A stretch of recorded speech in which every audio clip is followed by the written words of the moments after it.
chill a little bit. Let's see what I need to tell you guys. Homework videos. I'm going to do my very best to get them up this evening.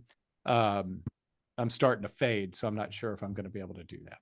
But all your homework, there are 2 PowerPoints that show you the homework answers that are up. I'm going to do my best to get the homework graded in the next couple of days. I just, today was a travel day, and it's just darn difficult to get things done when you're traveling.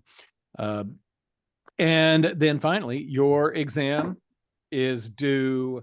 It opens up at 5 a.m. tomorrow, and it's due at midnight on Sunday, April 7th.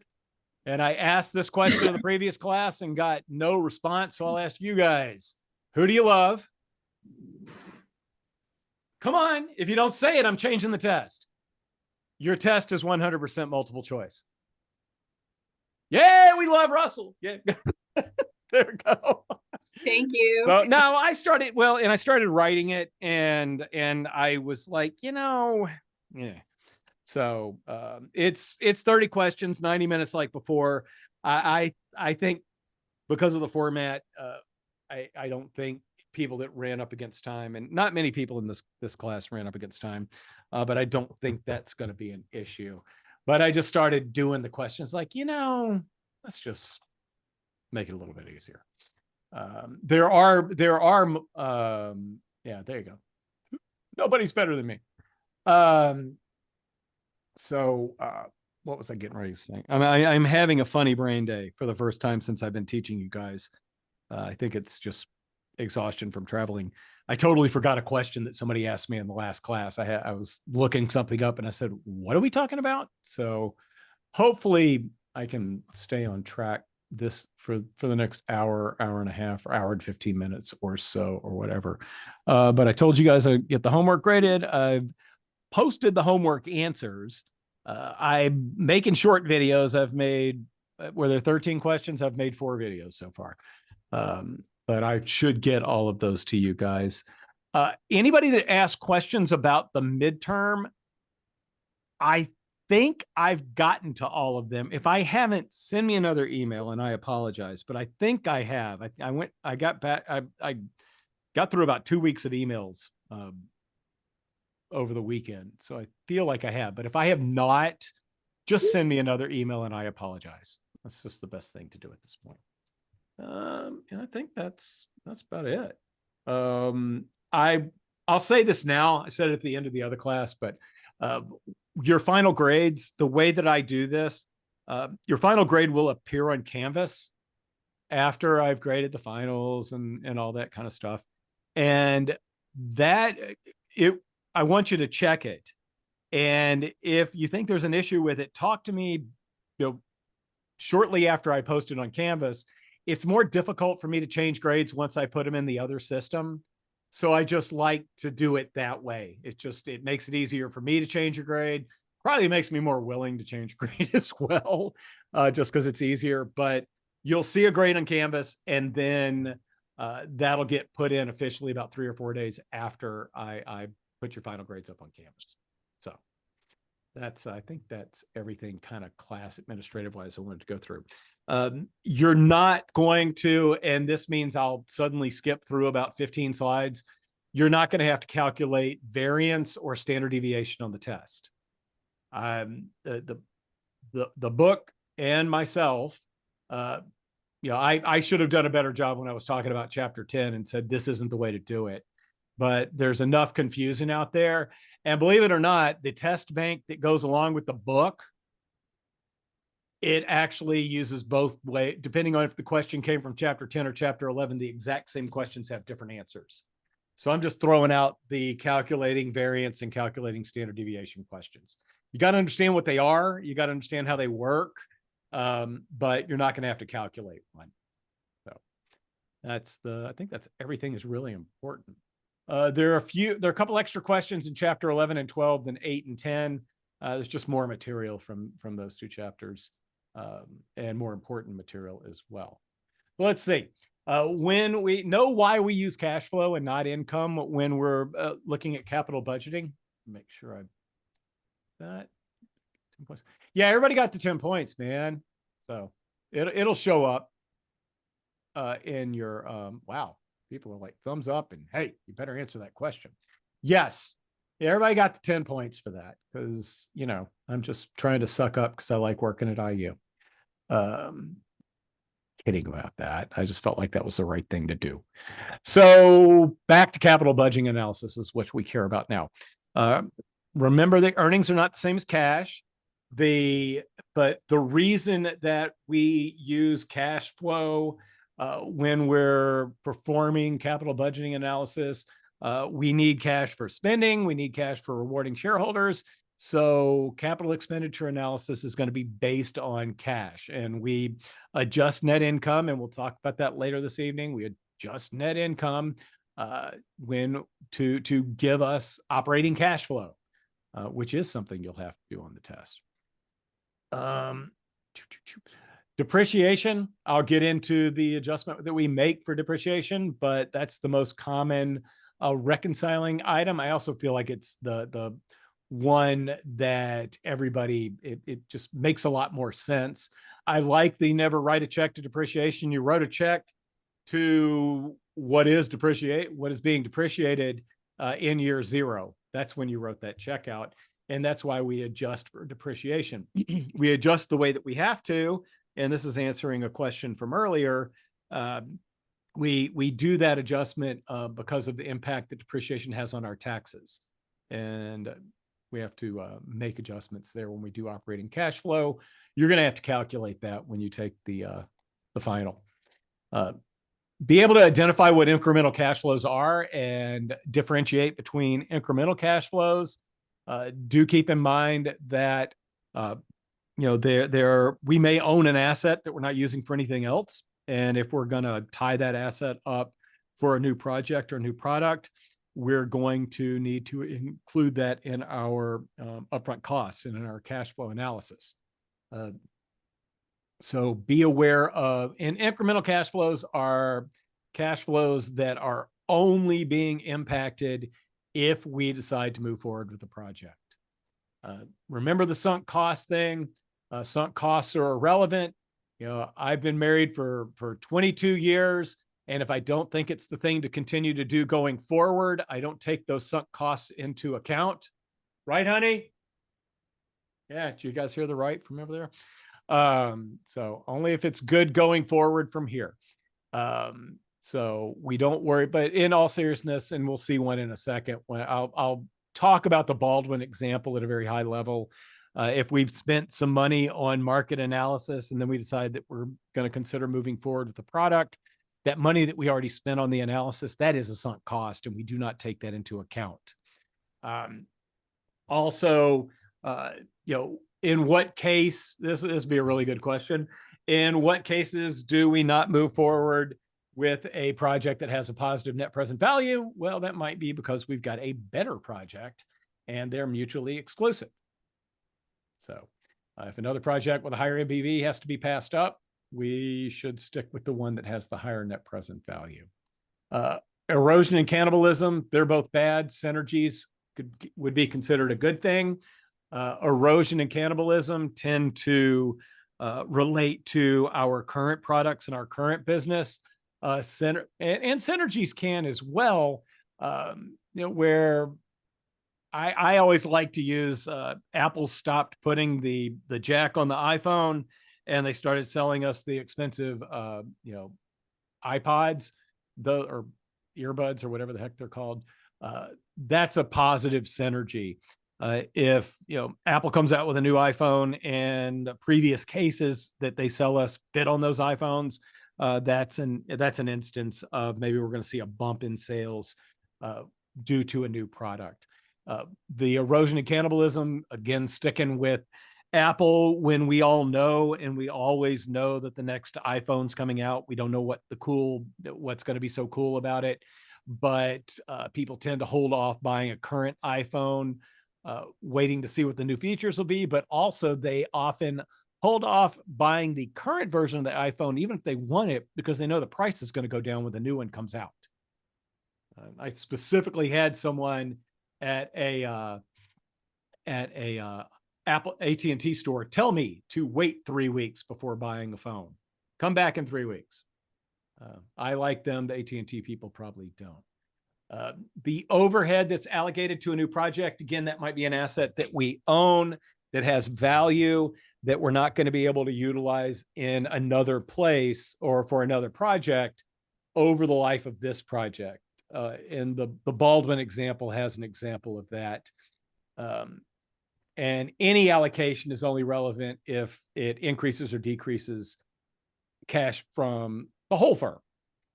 And then recall salvage value, be aware that salvage value, we could get a tax benefit from it if we sell something at a price that is lower than the book value. However, we could have to pay taxes if the value is higher than the book value. I think the Baldwin example, I don't go that deep into it, but I think what we sold, sold the bowling ball machine for was higher than the book value. So we did have to pay some taxes on that. Net working capital. We typically, just about any project is going to have some either inventory or accounts receivables or both. Raw materials can count under current assets as well. But again, those assets, net working capital, those are assets that cannot be allocated elsewhere. So we need to need to be aware that there's going to be a cash outlay at the beginning of a project. But do remember that at the end of a project, net working capital goes to zero. And if net working capital goes to zero, that counts as a cash inflow at the end of the life of the project. You're not going to have to do one of these, but you need to understand these different aspects with respect to capital budgeting. Operating cash. I have a quick question. Sure.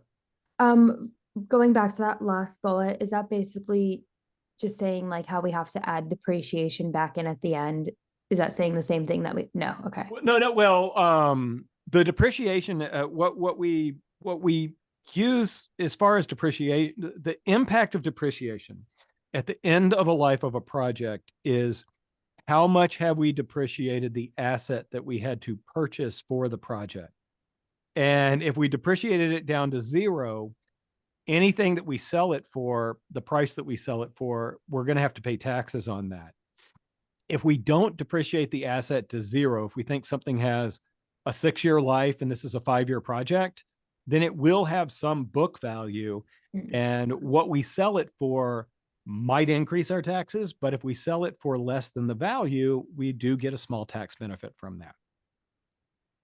Okay. Hey, Professor, quick question on question wording. I think on the assignment, it said at the beginning of the project, they would immediately need to add to the net working capital, but that means a cash outflow. Is that right? I thought you said it was an assignment question. I was like pulling up the homework answers. Sorry, what? I thought it was, maybe. Wasn't there an assignment question last time that talked about adding net working capital? The first assignment? I don't know if I'll be able to find that. I'm not sure the number, but I just wanted to understand, like in the question, when they talk about net working capital, how do you phrase it and what does it mean in terms of cash inflow and outflow? Like if you're adding net working capital, is that a cash outflow? You know what? Give me 1 second. And when we get to the Baldwin example, there's a number that I can work with on that. Okay. So I'll answer it in I think in just a couple of seconds. Let's see, cash flow from operation. The operating cash flow formula that you're going to need to know is a couple of slides down. So this is a simplified version of it, but I would prefer to talk about it on a later slide. We don't worry about interest expense. When we do our initial analysis, we can figure out how we're going to go about paying for a project after we decide it has a positive net present value and we want to move forward with it. So we could just say that we're going to, for now, and if there's any questions around this, we would assume that the firm's level of debt, it's independent of the project that we're thinking about moving forward with. Oop, come on. I'm not trying to snap. Okay. So just, this is the only thing about that Baldwin example in the review. The cost of test marketing, that is a sunk cost. The market value of that proposed factory site, that is an asset that is a cash outflow when we, at the beginning of the project, because we are tying up an $150,000 asset for the next 5 years while we make those bowling balls. And then the question that I think Chris was asking, the increase in net working capital. In this case, the question says, we're going to that at the very beginning of the project, we're going to have $10,000 of net working capital tied up. And that means that is a cash outflow of $10,000. So anything that you would see on the test would say something along those lines. And I do think that there's a question that has a couple of questions in the bank that have a lot of numbers like this in it. And you need to figure out what the initial year zero cost is going to be. And in the case of this, it would be 150 plus 100 plus 10, because 10,000 into net working capital, spending 100,000 on that bowling ball machine, and of course the 150,000 asset. And then within the question, there will be some sunk costs that you should not add into that to come up with your upfront costs. So just be aware of how those all work together. Okay, the tax shield approach, be sure you can calculate this one. This is probably, and what I was doing with the homework. Is this assignment 2? Okay, I do have this. Like I said, I'm making short videos around each of the questions, and a good refresher. I'm trying to find something. I promise. I think it's, yeah, My Favorite Daughter.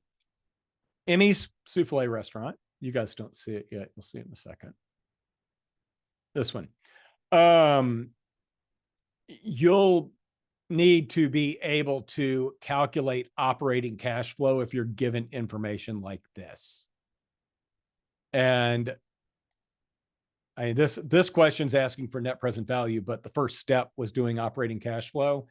And this is the operating this is using the tax shield approach. You need to know how to use the tax shield approach to calculate operating cash flow. In this question, we're going to do 1,800 a year. We're charging 505. It's going to cost us 220 each. And then we need to also make the adjustment for taxes and depreciation. And you can see the depreciation times the tax rate right here. 9,600 is what we spent on this. It's straight line depreciation. So it's, what does that come to? 1,200 a year? Yeah. 8 into 96 is 12. 1,200 a year. Well, we get 21% of that. 21% of that cost is reducing our taxes, because we're matching that up against our sales to reduce our taxes. But then we have to add it back in to get the actual operating cash flow. Because when we're talking about cash flows, this 9,600 was spent in year zero. We're getting a tax benefit from that 9,600 in each year, but we need to make that adjustment after we figure out the profit or the accounting earnings for each year. So be able to do this calculation is what I'm trying to say, and understand it as well. And I've already, I should have those videos up. We'll see how I feel in an hour. Just a quick question about this. On the assignments for both, I think it was 4 and 5, and one of the examples in the videos, we have straight line depreciation, but the Baldwin example uses the maker's depreciation. Are you going to combine both for the exam, or do you want us to focus on one of the two? Straight line. Straight line. Okay. And this is because this is not an accounting class.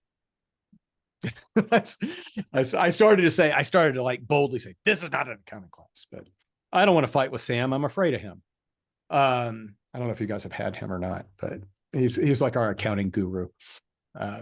So the tax shield approach is, and straight line depreciation is what you guys should be able to do.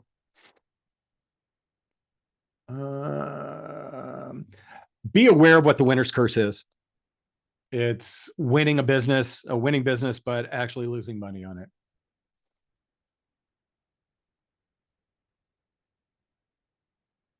Understand how the equivalent annual cost method works. And we had a homework question around that. The replacement chain, you will not have a replacement chain question.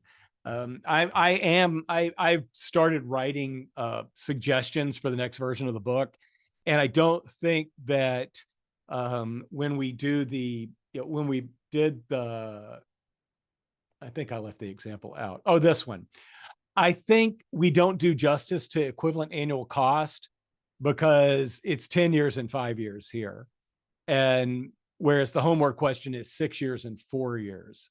And you don't need to worry about calculating the equivalent annual cost, but understand how it works and understand how we use it to compare projects with unequal lives. Also keep in mind that equivalent annual cost, that's based on spending money on something that's not going to generate revenues. So this is pure cost. And let me look at the assignment video real quick. Or the assignment PowerPoint. You guys aren't looking at it, but I know I'm not running out of time like I was earlier. Yeah, it's question 6. This question, when I made a little video for it, I talk a lot about equivalent annual cost, and I teach a bit more than as opposed to just going through the solution. It might be worth watching. A couple of the homework videos might be worth watching. This would definitely be one that would be worth watching. Just because I get into, different time period, different lives, and how equivalent annual cost is supposed to work. But, when you've got one that's, if this one was 3 years and that one 6 years, just repeating the process makes sense. But when you've got 6 years and 4 years, it doesn't, since the 4 year does not easily go into the 6 years, you're better off using the equivalent annual cost method. And I think that's the more common method as well. That's what we used when I actually was involved in purchasing, doing a large purchase for a school system that I was on the board of. And we used equivalent annual cost to figure out what new heat and air conditioning system we wanted to buy for a school. So, equivalent annual cost is also appropriate when we are thinking about replacing a current asset. How much is it going to cost to maintain the old asset versus how much on an annuity basis is the new asset going to cost?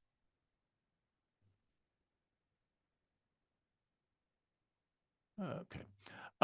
Returns, make sure if you have a question about a stock return, make sure, am I asking for the dividend yield? Am I asking for the total return? Am I asking for the capital gains or loss? It is possible to have a loss. And make sure that, are we asking for, well, it's multiple choice. So it's either going to be choosing among 3 percentages or choosing among $3. So I guess I'm already giving you that part of it. Percent return, it's the total dollar return, which is how much did you get in dividends and the change in market value. The denominator is always the beginning market value. Be careful with respect to dividend yield. If you bought a stock, and you held it for a year and you received a certain dollar of dividends, you want to use the beginning market value or what you paid for the stock as your dividend, as your dividend yield. You'll see questions or deviations of questions that look like this. You bought 100 shares of Walmart. You received a dividend. At the end of the year, the stock sells for 70. How did you do? You made, what is your dollar return? Well, your dollar gain is $1,200. What is your percentage return? Our total percentage return is 20%. Our dividend yield was 3.33%, which is 200 divided by 6,000. And our capital gains yield is 16.67%, which is 1,000 divided by 6,000, or 1/6. But you should be able to differentiate and give me the right number for all three of those methodologies. Holding period returns. Remember that holding period returns, you geometrically link the returns and subtract 1. So if I give you 10%, 5%, minus 5%, 20%, and 15%, you should be able to tell me that the holding period return was 44.21%. By the way, any question like that's only going to have 3 numbers. I think I limited everything to 3 numbers. You guys are going to, the 90 minutes is going to be more than enough time this time around. Some things from just history. Be aware that over a long period of time, stocks do outperform bonds, and do know that small cap stocks over a long period of time, small cap stocks haven't outperformed for about 2 years now relative to large cap stocks. But over a long period of time, small cap stocks do outperform large cap stocks.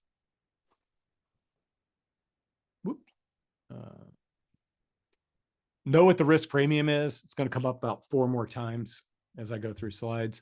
But the risk premium is the compensation that you demand based on the risk associated with investing in anything other than a risk-free asset.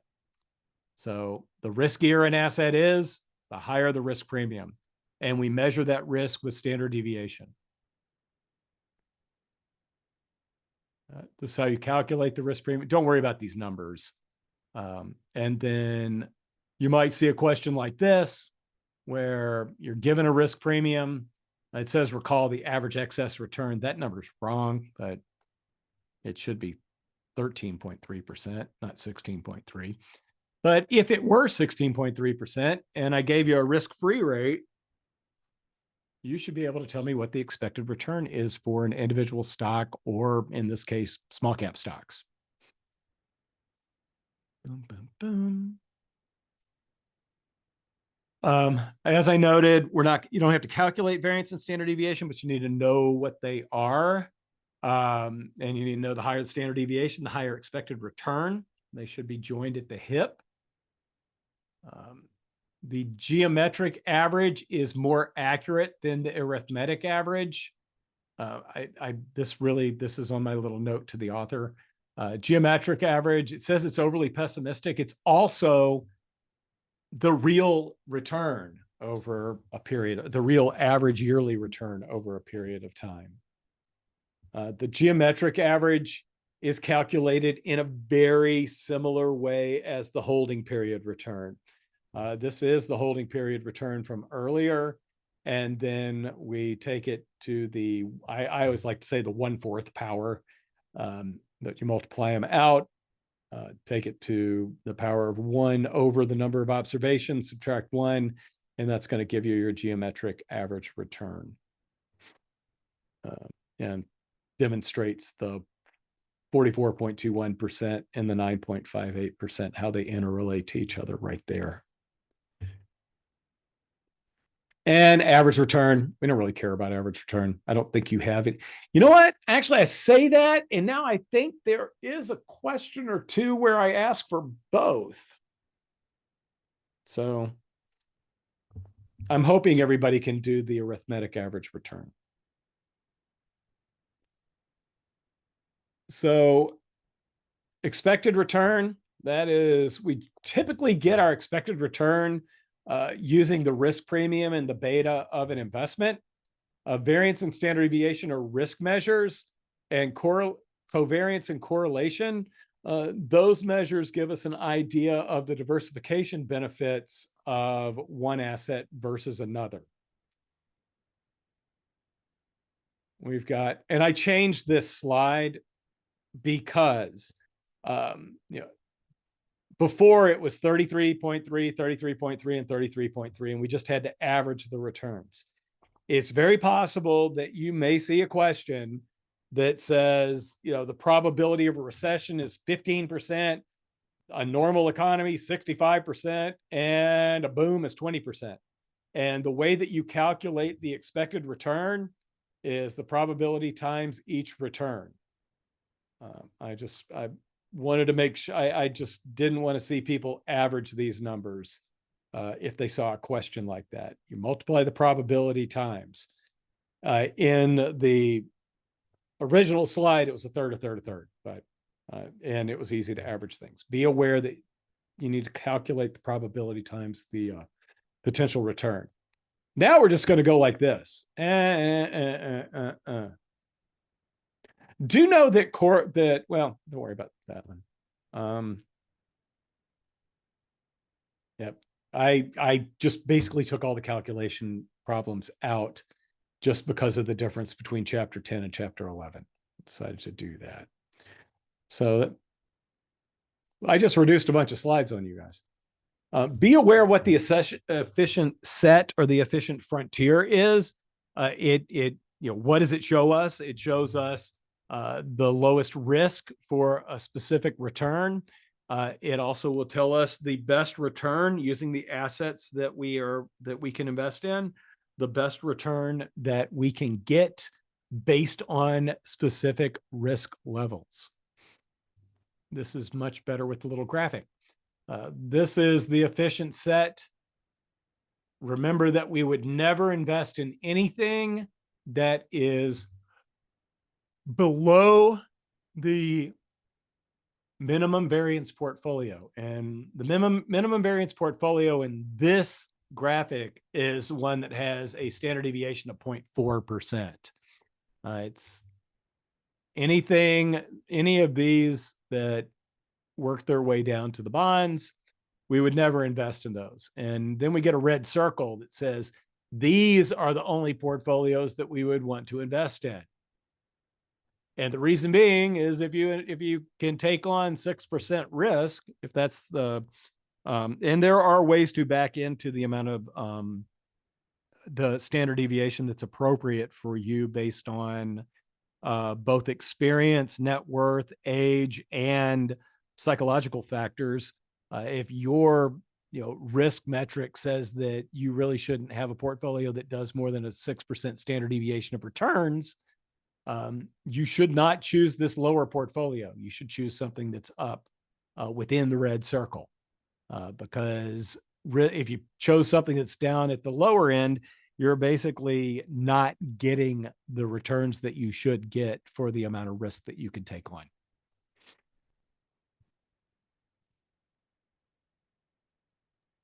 Sorry, I have a question. Sure. How did you know that 0.4 was what'd you say? Oh, I saw it right here on the table. How did you? I just, because the bottom axis, that's our standard deviation axis. And I don't know if you guys can see the pointer or not, but the one that's to the closest to 0.0% on this table over here, it's the one that has 0.4% risk, which is the standard deviation. You can see over in the where it's 35% stocks, and the standard deviation of a 35% stock, 65% bond portfolio is 0.4%. That's the lowest volatility that we have on this curve. So is that what we do? We just always look for whatever is closest to zero and then don't go below that? Exactly. You don't go, but return wise, you don't go below that. Under no circumstances should somebody be put into a portfolio that has a return below 8.4% based on these choices. That's another way to state that. Is that good? Did I interrupt you? I feel like I cut you off there or something. No, I think that's it. So I would just, okay. If I was given this, I would be given something similar to this table on an exam, and it would have like a list of standard deviations, and then I would choose the one closest to zero. And then if I asked you for the minimum variance portfolio, yeah. Okay. And we're gonna see two more pictures that show Okay, cool. that show it as well. But that's where I just kind of blurted that number out and did it just without really pointing out where it came from. But it came from the table. Cool. You'll only if you get the question, you're only going to see a graphic like this. You're not going to see the numbers. But portfolios would be labeled. Or you need to understand the definition of the minimum variance portfolio, which is the portfolio with the lowest risk that you can achieve based on the assets that you can invest in. In this case, it's only stocks and bonds. So it looks like what we were just looking at, but it's different. So what we're looking at here is if we've got two assets that have that their correlation is -1. In that case, if we have two assets that have a correlation of -1, our return is basically going to be 0. We might make some interest, but our return is basically going to be 0. If we have two assets and their correlation is 1, that means they move in sync with each other, and our returns are going to be linear. We're not getting any diversification benefit. In fact, if we're combining two assets and we're currently only looking at one asset, the returns of that single asset are going to look like this blue line as well. So you're getting no diversification benefits at all if two investable assets have a correlation of 1. What we really want is a correlation that's close to 0. And in this case, we have a situation where we've got bonds and stocks and their correlation is 0.2. So we are able to get diversification benefits from combining those two assets. We don't really get diversification benefits by combining two assets that have a correlation of +1. And if we've got a correlation of -1, we're basically giving up any potential upside at all. We've completely reduced all the risk. We're perfectly hedged in the case here. So this is what the efficient set looks like. Once again, so far we've just been looking at two assets. If you looked at that thing that I posted that I wrote about Bitcoin diversification, that's actually a 3-asset portfolio. You can go much, much, much higher than that. In this case, this curve is being put together with, I counted once, I think there's 12 assets on there. But with many risky assets, you can still identify that opportunity set by combining all of those assets together in a lot of different weightings. This involves a whole lot of computing power. And there's our minimum variance portfolio once again. And this is I was describing it here, but this is such a much better graphic to point out where we should invest and where we shouldn't. Anything that's yellow greenish up there, that's the efficient frontier. And those are the best portfolios based on different levels of risk that we can invest in using all of these different individual assets. Anything that falls along the red line, we should not invest in those, again, because our bottom axis is our risk. And if our risk is, somewhere just to the right of the minimum variance portfolio, we want to invest in the efficient frontier portfolio, not a portfolio that falls on that red line down there.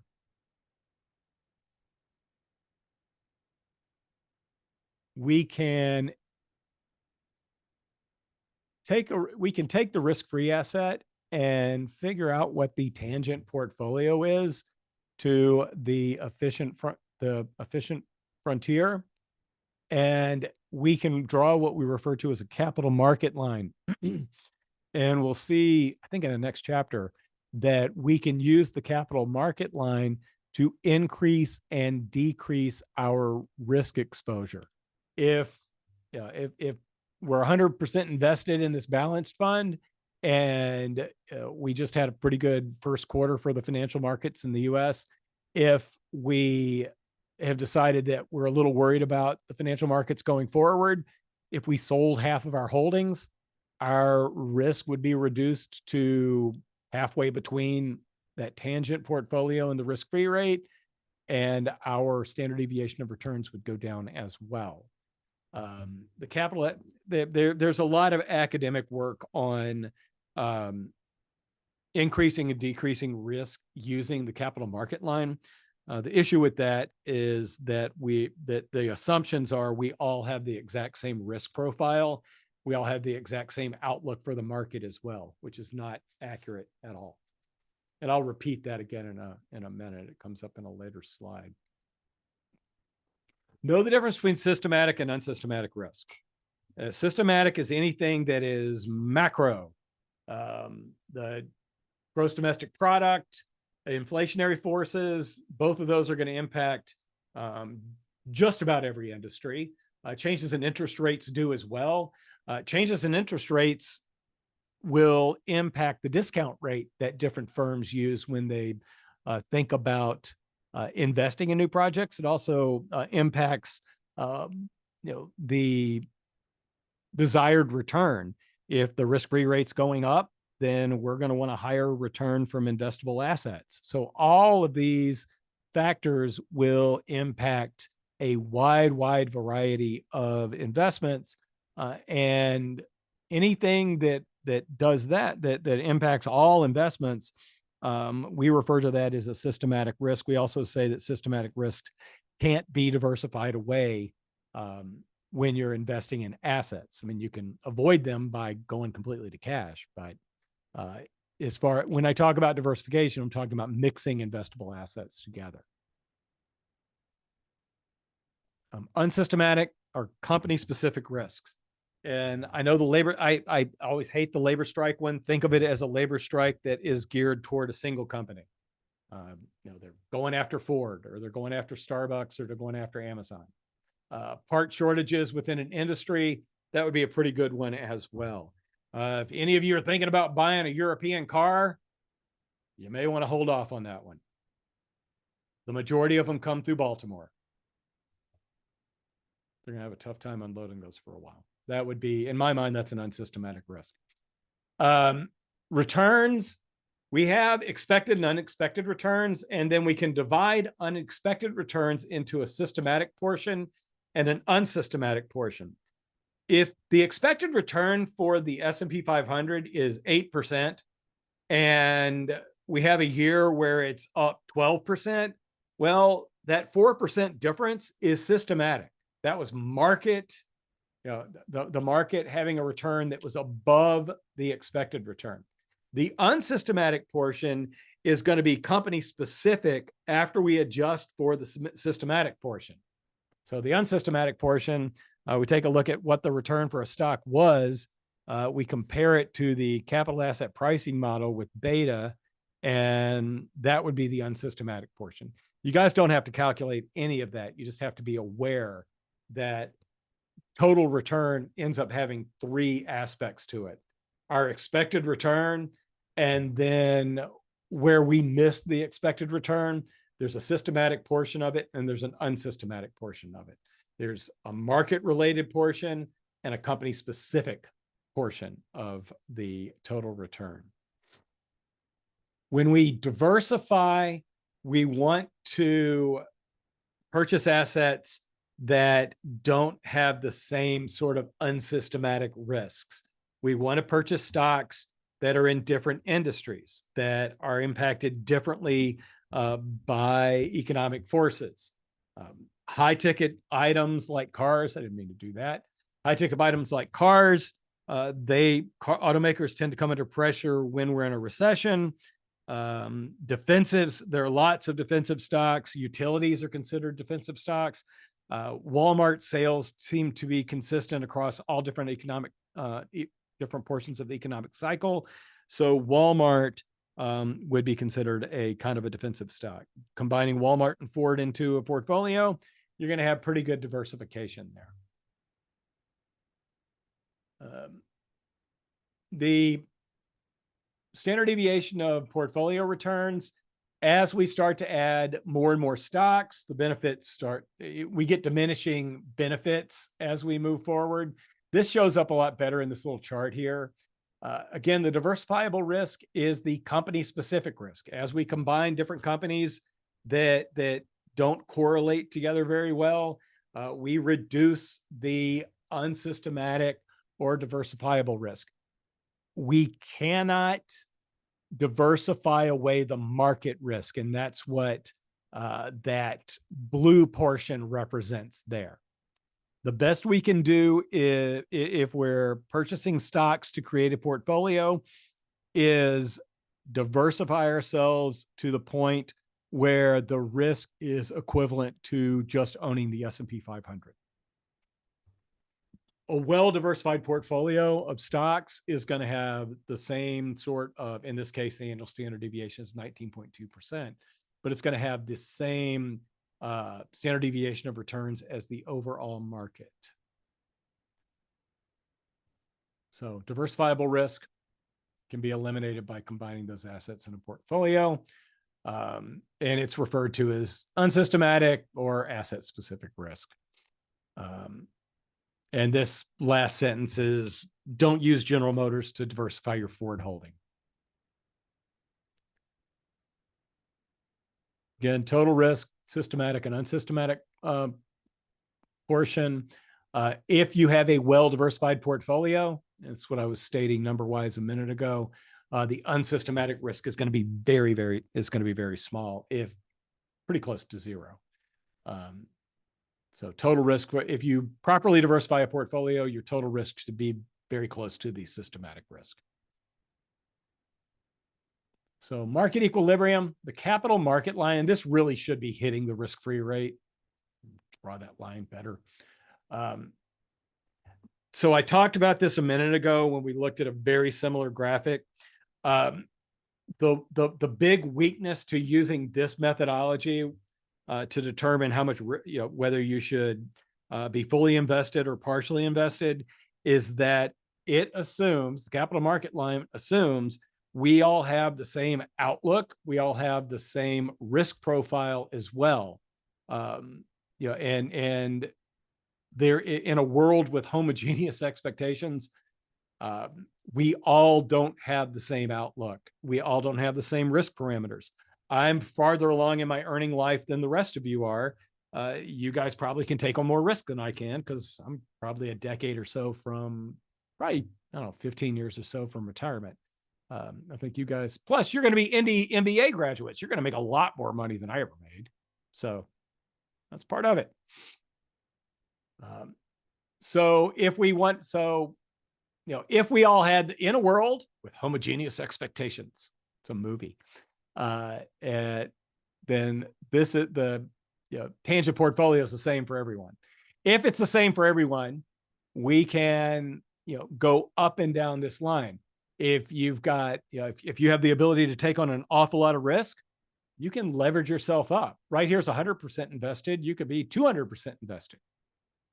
Your drawdowns are going to be greater. If you're more concerned about capital preservation, maybe you go down to 50% invested down here. The big point is that all investors have the same CML. Yeah, if you assume this, but that's based on unrealistic academic assumptions. Beta, do know that you're not going to have to calculate a beta. You're going to have to use it, but do know that if you can calculate beta two different ways.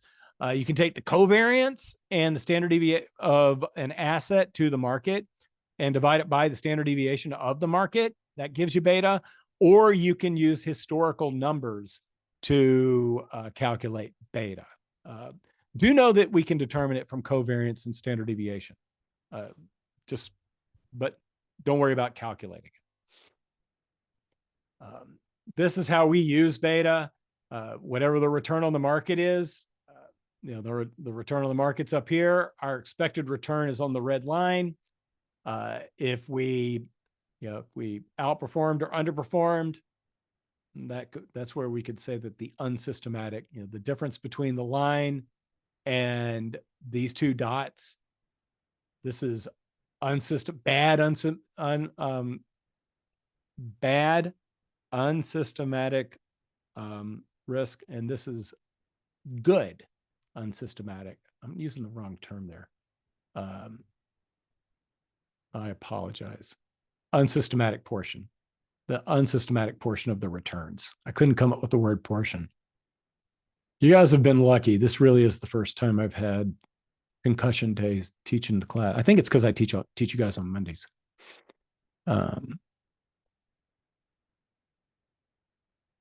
So yeah, formula for beta once again. Beta does depend on your choice of a market portfolio. I think the best market portfolio is the S&P 500. Capital asset pricing model.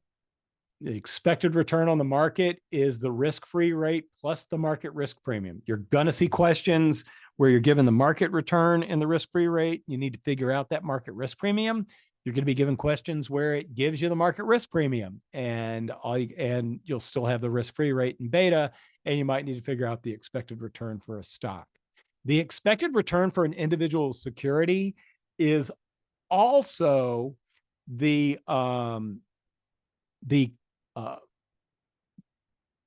discount rate that an all equity firm should use if they're considering investing in a new product or a new project. And we'll see that. Basically we'll see the exact same formula, but it'll say R sub S, which is the expected return of stock.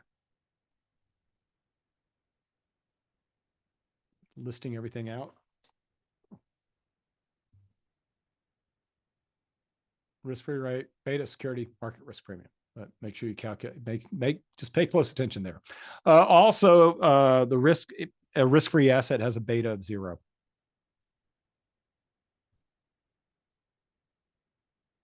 Yeah, see, there's beta. Beta 0, risk-free.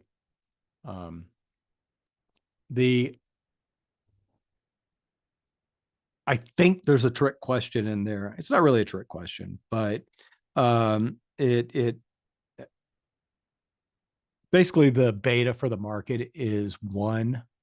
So if you're given the market risk premium and the risk-free rate, you should be able to calculate the expected return for the market, which is the risk-free rate plus it's the expected return for the market plus the risk-free rate.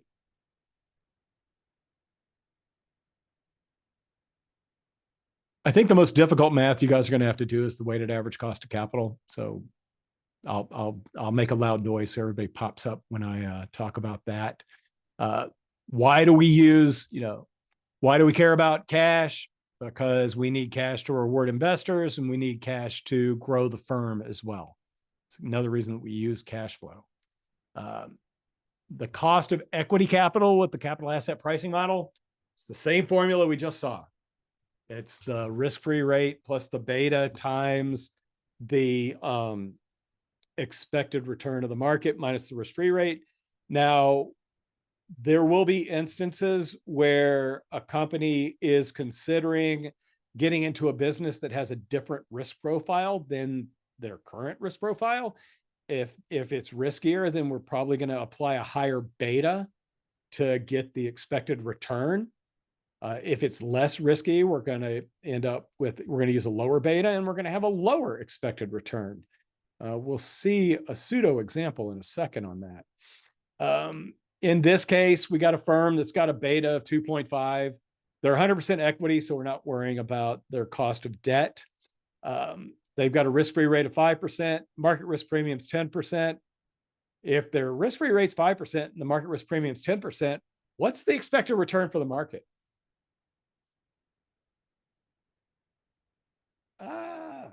For all those terms out at you guys. It's 15%, market risk premium plus the risk-free rate. In this case, for Stansfield Enterprises, the expected return or the discount rate that they should use is 30%. And if the expected return is 30%, if the internal rate of return is 50%, we know we're going to have a positive net present value. and we're probably going to move forward with that project. This is where the internal rate of return and the net present value give us the same answer. You're not going to see any of those curveball things about internal rate of return. When they're equal and the discount rate and the internal rate of return are both the same number, the net present value is 0. And then if the internal rate of return is 10%, in this case, because the beta is 2.5, we've got a negative net present value. Now, if the project had a different beta, it is possible that we would accept it. I'd have to have a really low freaking beta, but I'll show that. I'll talk about that again in a second. We'll see that graphically as well. So here we've got the firm security market line based on the 5% risk-free rate at a beta of 2.5. That gives us right there. B is the firm's. It's the firm's required return. It was also that project with a 30% return. And you can see the 50% above there and the 10% is down there next to bad project. Now, if it were 10%, but it had a beta of like 0.1 and had a return above 5% or above the red line, it is possible that we would move forward with that project because it's less risky than the overall firm. We see that. Where is that example? Oh, well, I'll get back to it. I thought we had the 2.0, 1.3, and 0.6 beta examples right after that, and I guess not. Risk-free rate, just always use the treasury rate. T-bill, 1-year T-bill rate is very appropriate for a one-year outlook. Know this definition of beta. Which of the following sentences best describes beta? Sensitivity of an asset's return to the return on a market portfolio. Again, be aware of the potential problems with beta. Don't worry about the solutions, but or at least the solutions on this slide. Betas can vary over time. As a company becomes more mature, the beta will tend to gravitate toward 1. If you have a company that hasn't been around for a full economic cycle, which is typically considered 5 years, the historical sample size might be inadequate, and financial leverage and business risk can result in higher or lower betas, depending on if you lower leverage and you lower business risk, then you're going to lower the beta as well. It's a less risky investment. And conversely, if you typically, we talk about increasing financial leverage because most firms start out as all equity, and as they get more and more mature and have steadier cash flows, they're able to start issuing debt in lieu of equity. And that does increase their equity beta, but it also increases the potential return. Using some financial leverage is good for returns.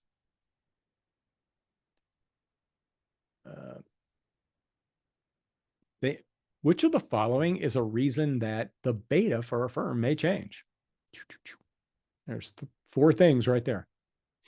I can't think of what would not.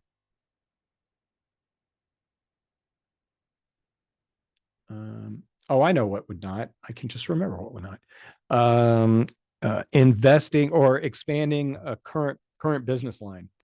You guys definitely didn't want to hear that one.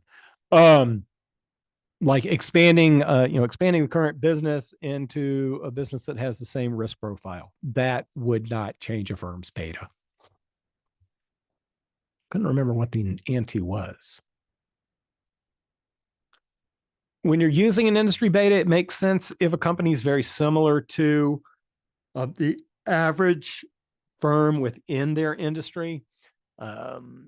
There are, if typically you may want to use an industry beta because a company is relatively newer as a startup company. And if you choose to do that, you may want to add a little risk and fudge the beta to the upside a bit. But if the operations of the firm are very different than the rest of the industry, you should stick with the firm's beta and not the industry's beta. Oh.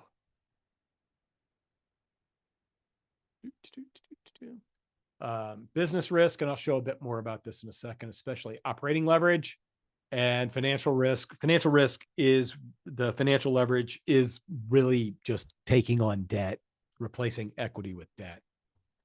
And the whole idea there is if you don't want to, a company should not issue debt unless they are really certain that they're going to be able to cover their debt service with their cash flows every year, even in the worst of years. Cyclical stocks have higher betas. They're just, they tend to outperform during a positive economic environment, and they tend to underperform when we're in a negative economic environment. Cyclical retail and auto. It's kind of funny. It says cyclical industries, include retail and auto, and they have higher betas, but the beta for auto stocks lately has been pretty low. Non-cyclical industry, I'd throw a utility in there instead of transportation. Cyclical and volatility are not the same thing. If you've got a stock that's very volatile, that might be more dependent on the quality of the company's performance than reacting to market movements. I love the movie studio hits and flops. I can't remember if I've said this in this class. I know I said it in the other one a little while ago. One of my professors in my PhD program wrote an academic paper that basically quantifies how you can make a studio hit. And just about every major movie studio uses it now. And he is one of the biggest academic geeks on God's green earth, and I don't think he's going to the Oscars. We all kidded him about, are we going to see you on the red carpet? But they do use his work. Degree of operating leverage. It's basically the change in earnings related to a change in sales. And don't worry about the formula. I think the visualization here is better.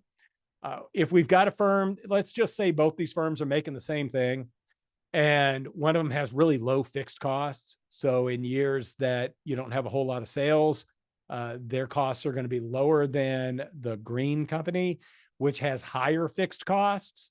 However, as you increase sales, if you have high fixed costs and lower variable costs, your profitability is leveraged to the upside. But it's really good to the upside, and it can be really bad to the downside. So the firm with higher fixed costs is going to have a higher beta, all else being the same, than a firm that has lower fixed costs, because think of this as a reaction to the economy as opposed to a reaction to the overall market. It's still, you can just see the angle of the green line is much more dramatic up and down versus the angle on the red line. Financial leverage and beta. What we really want to know with respect to this, we can come up with an overall firm beta. We can have a beta of their debt, beta of their equity. Financial leverage always increases the equity beta relative to the overall asset beta. And we have an example where a firm is 100% stock, and they go from being 100% stock to 50% stocks and 50% bonds. In this case, and you won't have to calculate this. You just need to be aware that a firm's equity beta is going to go up if they increase the amount of debt that they're taking on. And that's not necessarily a bad thing.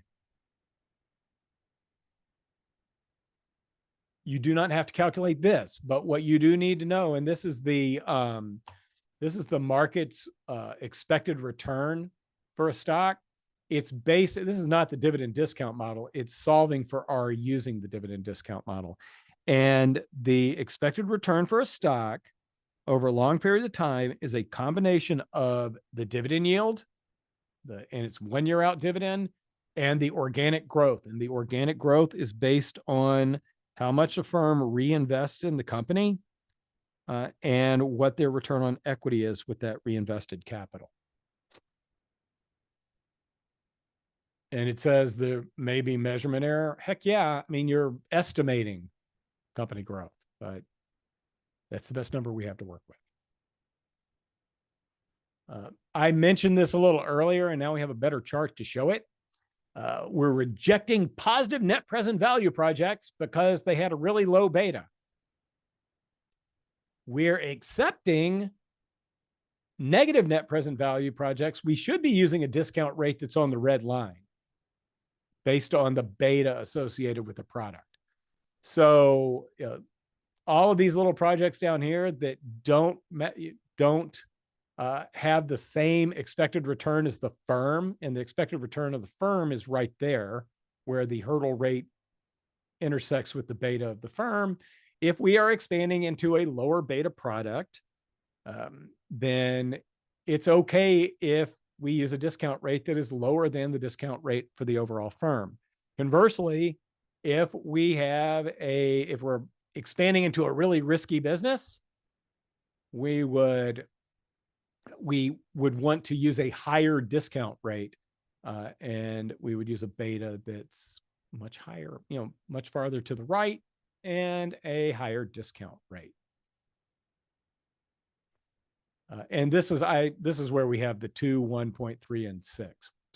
So in this case here, the firm's capital, the firm's cap M is 17%. It's right here. And the firm's beta is 1.3. If the firm is expanding in electric utilities, we would only use a beta of 0.6 for our discount rate.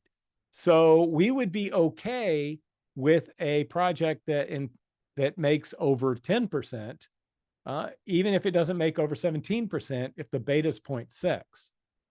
If we've got a beta of 2 in, I think, was it nuclear parts, automotive retailer, they changed the composition here. It used to be nuclear parts for a nuclear plant and dog food. That's a hell of a conglomerate there. But if their automotive retailer is supposed to have a beta of 2, they're very economically sensitive. If we want to expand into that, we want an internal rate of return above 24%. We want something up here.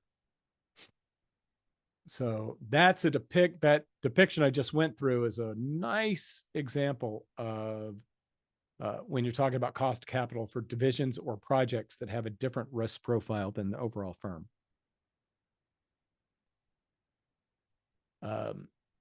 When you use the cost of fixed income securities, it is the yield to maturity on outstanding debt. The yield to maturity on outstanding debt is the rate that a firm would have to pay if they issued bonds today. And we're thinking about projects that are going to start in the near future. So the rate that we would have to pay is the market rate, not the coupon rate. Be very cautious with that. Interest rate required on new debt issuance is going to be the current yield to maturity. And then we adjust for taxes. We're going to see this mathematically in a second. Don't worry about preferred stock. I threw that out. So you do the most difficult, we've made it to the end. And the most difficult thing that you guys may have to calculate is going to be weighted average cost of capital. And you might be given, firms got 100 million in debt, 200 million in equity, and you can figure out, the weighting in equity and the weighting in debt as a percent.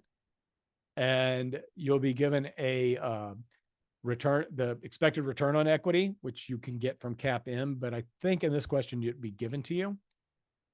You'd be given a yield to maturity. You might see a red herring that says, and the coupon rate is this. Make sure you use the yield to maturity.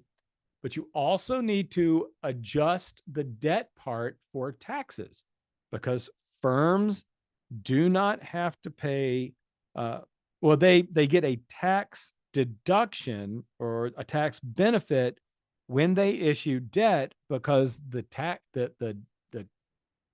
interest payments that they make are considered a cost of doing business, so they are tax deductible.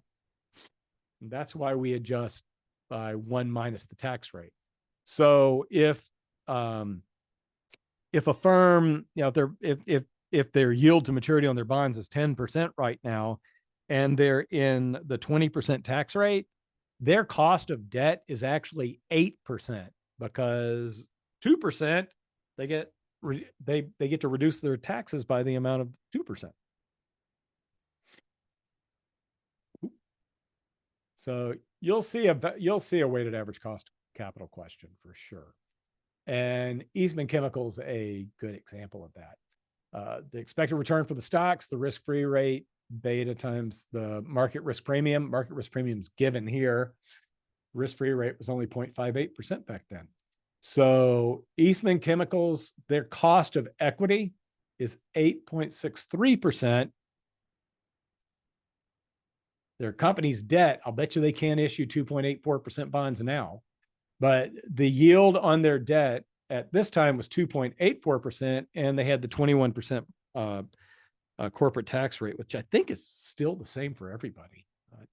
Got reduced. It became the same for everybody during the Trump administration.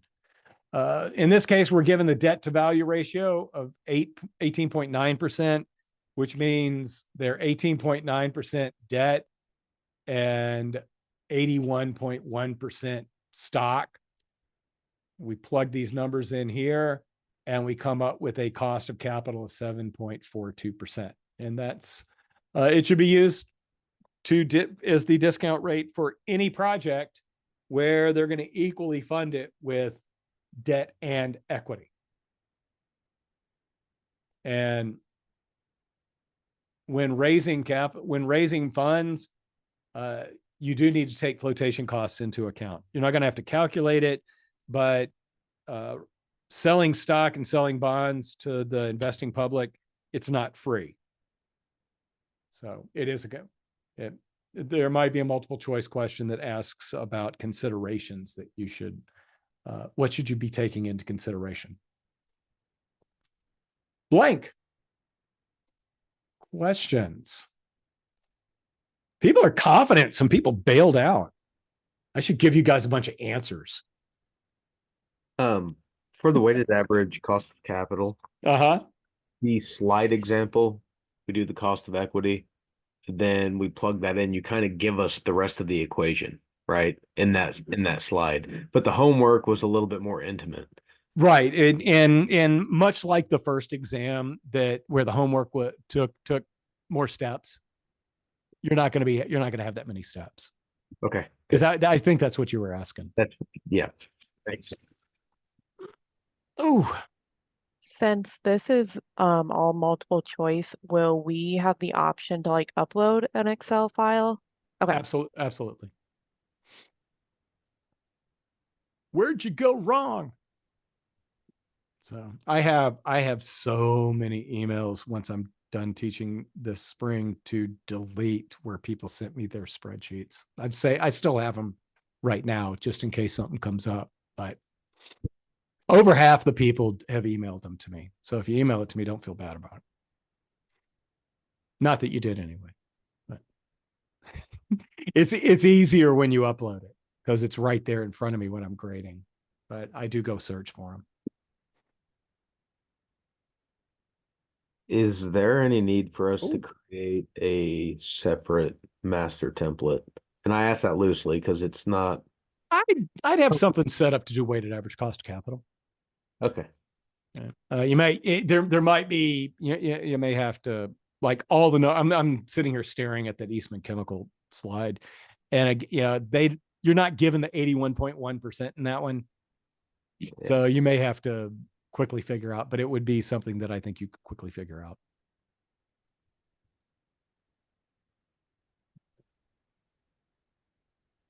So remember how on the midterm you said that there's like level 1, level 2, level 3 types of questions? Yeah. Would you say that the final has more like is kind of similar where it's mainly level 2 questions?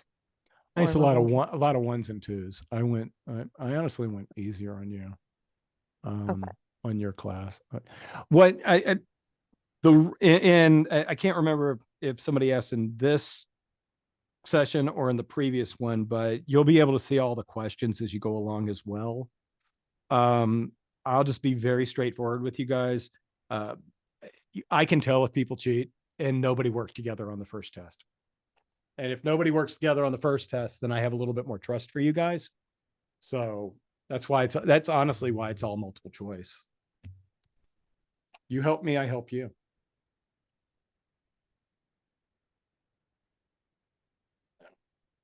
I take it really personally when people cheat.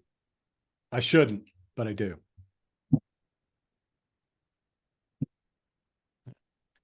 Wow, I went longer with you guys. That's because I was really worried about running out of time in the other class. I'm gonna do my best. I had this grand plan of recording 11 more videos tonight for homework. That ain't happening. They'll go up tomorrow. I'm just letting you know that they're not. That's not. I got to get up at.